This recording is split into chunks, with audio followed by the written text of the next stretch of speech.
Hi, welcome to the second episode of my podcast, Music Takes by Alice on Air. In today's episode, I'm welcoming Romeo Louisa into my backyard to talk about his journey with music and becoming an amazing artist. If you like today's episode, make sure to subscribe, leave a 5-star review, and share it with your friends. You can also follow me on social media to keep up with upcoming episodes and all things music. Okay, so today our guest is Romeo Louisa. He's a music producer, a pianist, a DJ. I'm thrilled to have him on the show. So thanks for joining us today. Thank you. I'm sure your journey, your music, all of it will inspire a lot of people. Perfect. Are you ready? Yeah. Okay, ready. cool.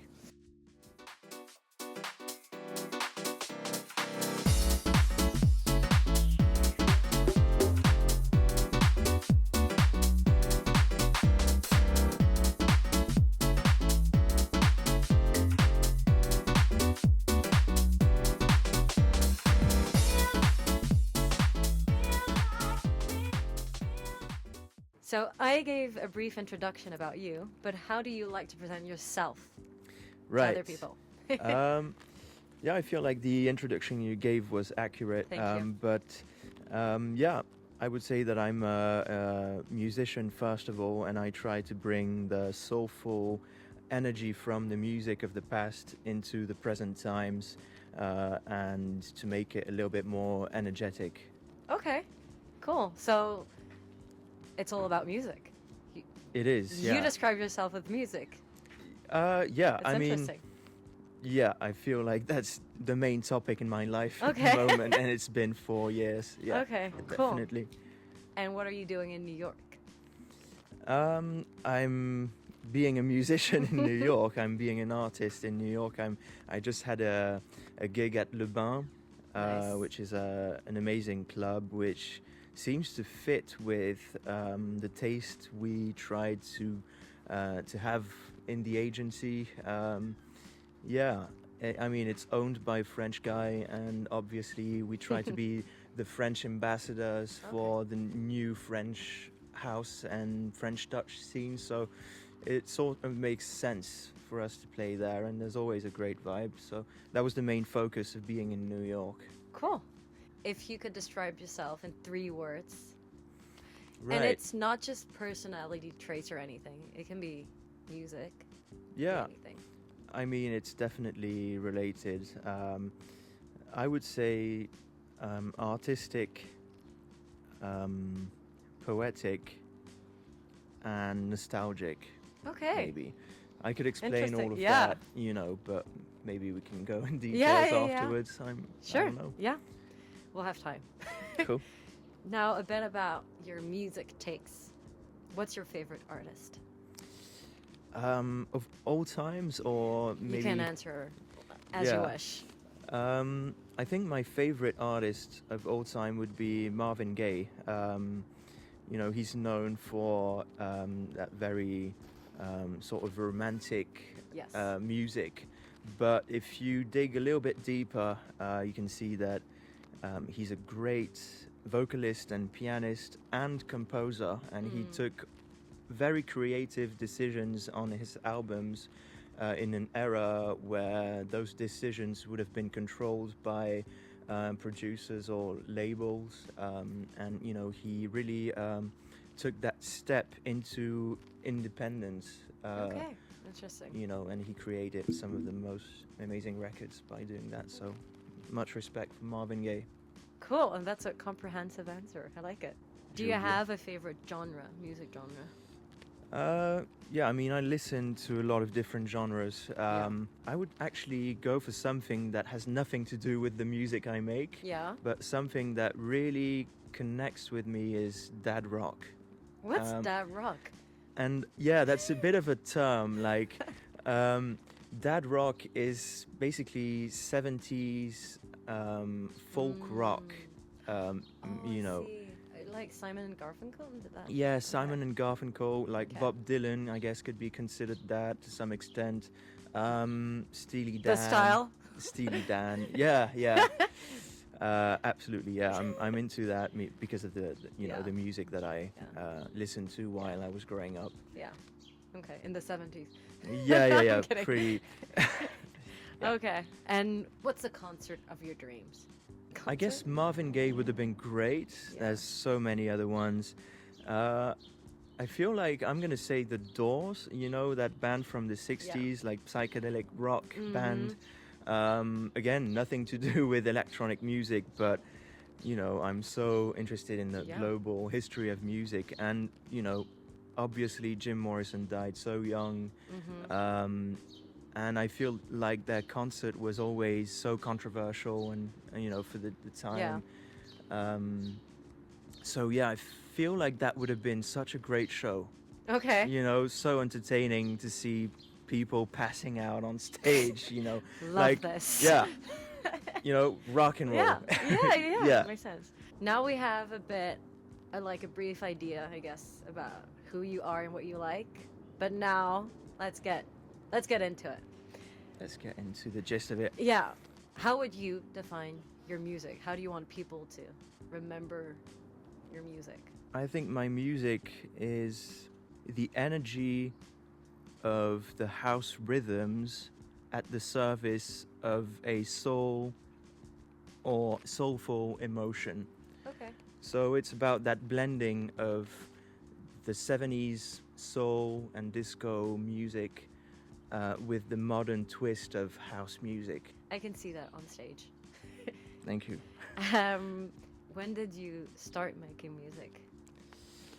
Making music, I mean, I started playing music very young, but making music, I think I was probably about 16 or 17. Okay. And yeah, just figuring out how to make music on my laptop. Yeah. With a MIDI piano. Yeah. That was maybe the first times, yeah. What was like the tool you used to record? I was using Logic Pro, I think. Are you still using it? I'm still using it, yeah, but it might have been GarageBand in those days. It's a good start. Which is a good start, yeah, but Logic Pro definitely gives you more options. Yeah. And I know that's what you do. Like you don't have like another job or anything, or like a corporate job or anything. How was your family, people around you, like, were they encouraging of you like becoming an artist right away? I mean, it's like kind of a decision to make. Yeah, it definitely is. Yeah, I feel like they've always been encouraging for sure, without really mentioning it. Like I don't feel like we ever had a proper official discussion about I'm gonna do this. You know, is that okay? It sort of. It was smooth. It was smooth and natural. Yeah, it just sort of happened. And did you, because you mentioned like having that discussion with them, but did you have that discussion with yourself? Like, did you one day tell yourself, "Oh, I'm gonna become an artist," or it just happened, like, you know? To be honest, I feel like I've got that discussion with myself every day. Okay. Still, yeah. Although, you know, with perspective, I know that I am an artist. You know, I'm doing this. It's weird to say. Yeah, it's kind of weird to say that, I guess. I have doubts, is what I'm trying to say. Always, It's part of the job. It's part of being an artist. Yeah, definitely. Are you inspired by other artists in your music? Always, yeah, always. Within the music that I make, so house music, there's a bunch of different ones, and they change from time to time. At the moment, I'm really inspired by you know, disco house and funky sort of house. So I would say East Town, which... Those are very niche terms. Dad rock, East Town. Yeah, East Town is an artist from the Netherlands who's doing really well at the moment, and he's bringing back that specific subgenre of house music, I feel, which is quite funky, but that also has that club energy. So I would say he's a good inspiration. At the moment. Okay. And as an artist, even though you don't, it's hard for you to tell yourself that, as a musician, as an artist, and so on, what's your proudest moment, your best memory? I feel like the best memories are always when I can mix and my friends are around, not necessarily in the crowd, but when they come behind me, and there's that energy, like that group energy. Yeah. I mean, it's not a super specific answer. Yeah, but I mean, it's a good one. It's like the moment you're living with other people. Yeah, I feel The like emotions and the greatest gigs is when you have fun with your friends, and that way you also give a lot of fun to the audience. Yeah, that energy is really it really transmits. But otherwise, I would still mention that event, that PIV festival Yes. event that we went which is to in with another my manager, yeah. which was a milestone in our path. You Yeah. know.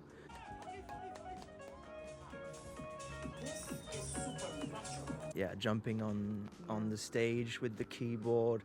Did it somehow strike you that like amazing things can happen?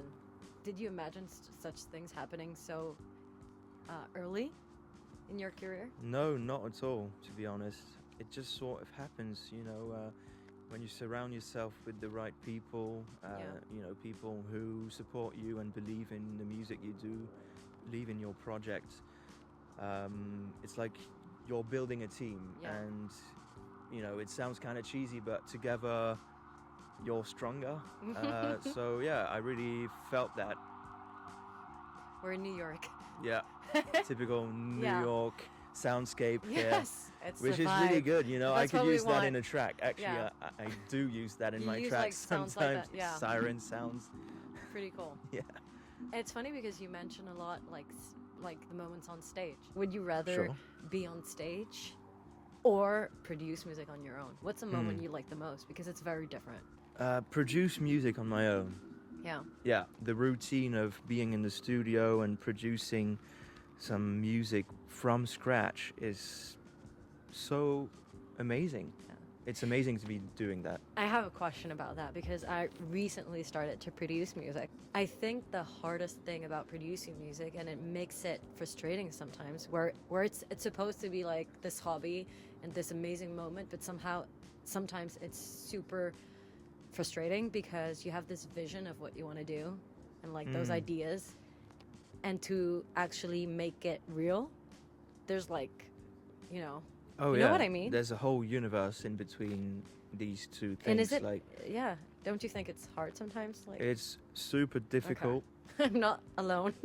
Oh yeah, no, you're not alone. I would say that you're pretty normal in Thank those you. terms. Like all the people that I meet within the industry, the artists that produce music, say the same things to me. Okay.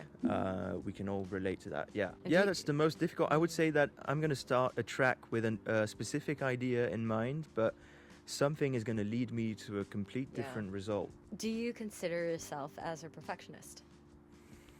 No, Okay. not at all, actually. Okay, I think that's pretty good because I think like being a perfectionist like sometimes prevents people for like releasing music. Absolutely.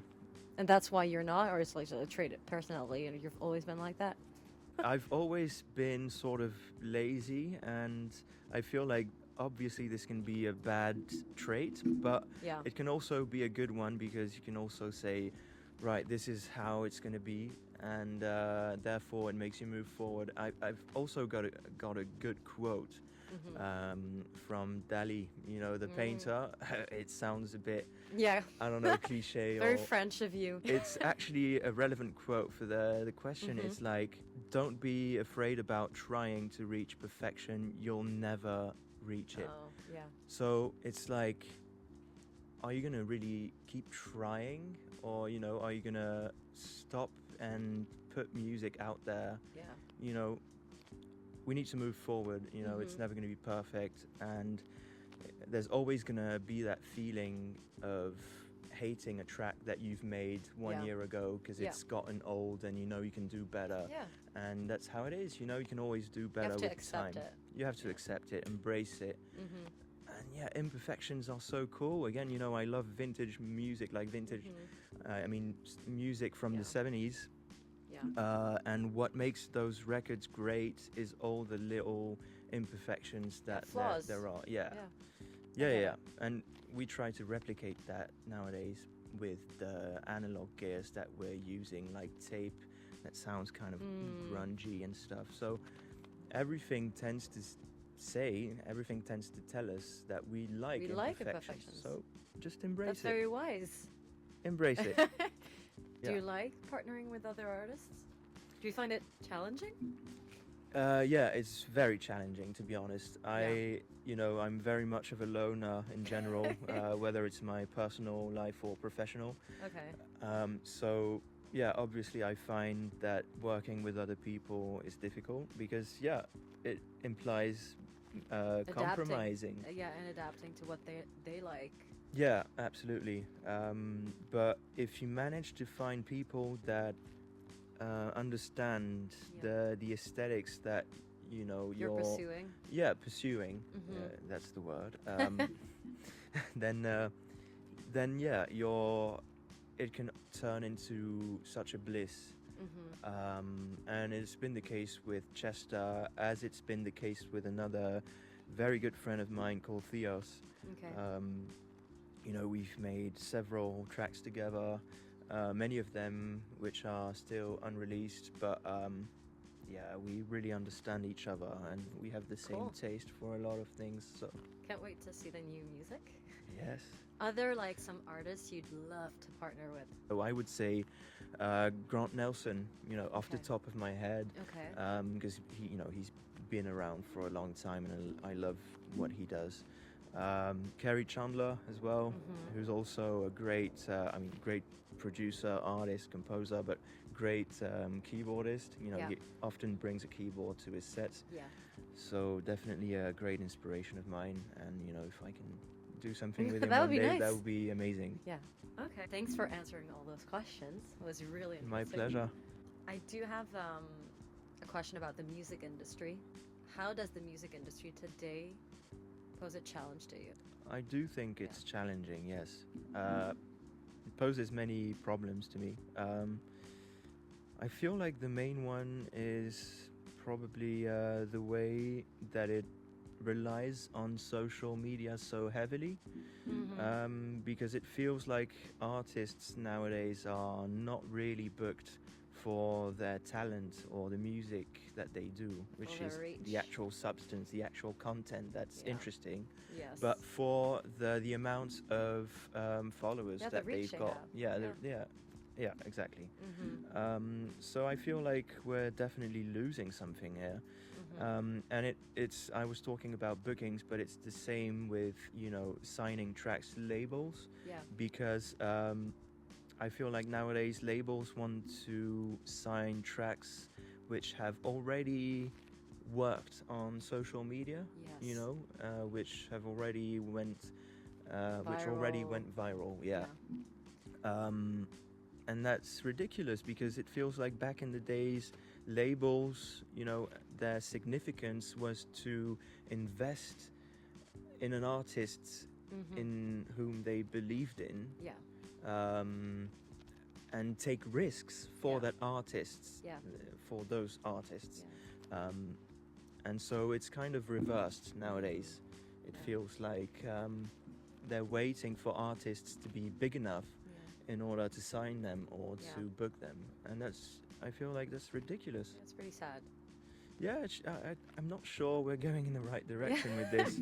That's probably my main concern. Okay. Thanks for sharing. Now we'll end this episode with a quick would you rather?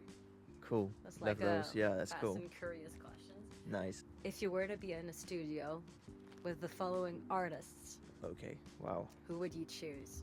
Okay. Daft Punk? Yes. Or Justice? I thought I was going to be able to answer straight away, but I think maybe Justice. Why? It's supposed to be fast, but I want to know. Yeah, okay. Yeah. Justice, because Daft Punk, everyone talks about them, and obviously I love their work. They were the first ones in the French Touch movement, etc. Yeah. But Justice came with that new sound in the 2000s, like so raw and ambitious and just like, wow, it's like a slap in the face. Yeah. And the sound design behind those tracks, like the first album that they released, which is Cross, like a lot of producers in my community, like the people that are doing the same thing as me, a lot of them wonder how they made it sound like it does. So I would, probably choose them for that reason. Okay. Producing music or performing? I think you answered that one already. Producing. Okay. UK garage or house music? Oh, okay. I know he lived in London. That's why I'm asking. I did, yeah. And I know you're UK inspired garage by was it. such an inspiration. Yeah, house music. I mean, it feels like it unites a lot more options. Okay. Yeah. And last but not least, New York or the French Riviera? Oh wow. Okay. Depends for what reasons, but Come on.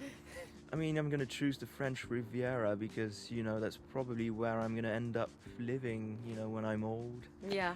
And the weather is so nice, and the life is so calm, and I'm a very calm person. But if it was for music, I would choose New York, like all the way, obviously. But yeah, French Riviera, like that's the OG. That's the main. Yeah. Cool. Is there anything you'd like to share about like upcoming stuff you're working on to conclude this properly? I've got so many projects going on, like a lot of unreleased tracks which are going to come out in the next year. So if everyone could keep an eye on that, like that's going to come, like I'm going to bring those out, and as my manager said earlier on, and there's going to be plenty of touring in September onwards. Nice. So just very exciting. Tune in to get some news about all this. There's going to be plenty of new stuff. Thank you for all those answers and spending time with me. Thanks a lot. Thank you. Thank you for the invite. Bye.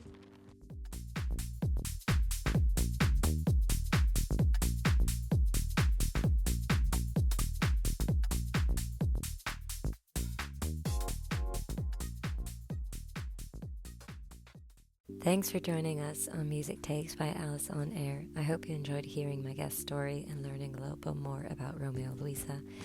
Now, stick around as I share my latest favorite music pick of the month.